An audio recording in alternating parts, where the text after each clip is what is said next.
ഇന്ന് അമ്പലത്തിൽ വെച്ച് നീ മുതലാളിയുടെ കാലിൽ തൊട്ട് തൊടാൻ ഞാൻ ശരിയായില്ല. ഞാൻ എന്റെ അച്ഛന്റെ കാലിൽ തൊട്ട് നമസ്കരിച്ചല്ലോ.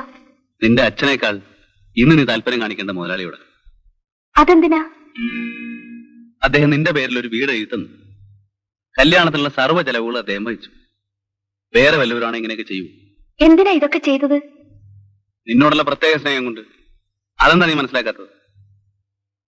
അത് ഞാൻ മനസ്സിലാക്കുന്നുണ്ട്. പിന്നെ നീ ഇന്ന കാലത്ത് എങ്ങനെ പെരുമാറിയത്? അദ്ദേഹം സന്ദേഹം ഇങ്ങോട്ട് വരാന്ന് പറഞ്ഞിട്ടുണ്ട്. നീ ദുർമുഖം ഒന്ന് കാണിച്ചേക്കരുത്.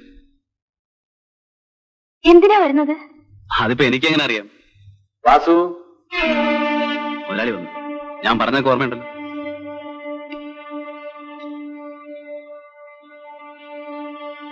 എങ്ങനെയിരിക്കുന്നു? ഞാൻ എല്ലാം അവളോട് പറഞ്ഞിട്ടുണ്ട്. ഇനി ഇടങ്ങേടൊന്നും കാണിക്കില്ല. അവൾക്കൊന്നും അറിഞ്ഞുകൂടാ. പൊട്ടിപ്പൻ.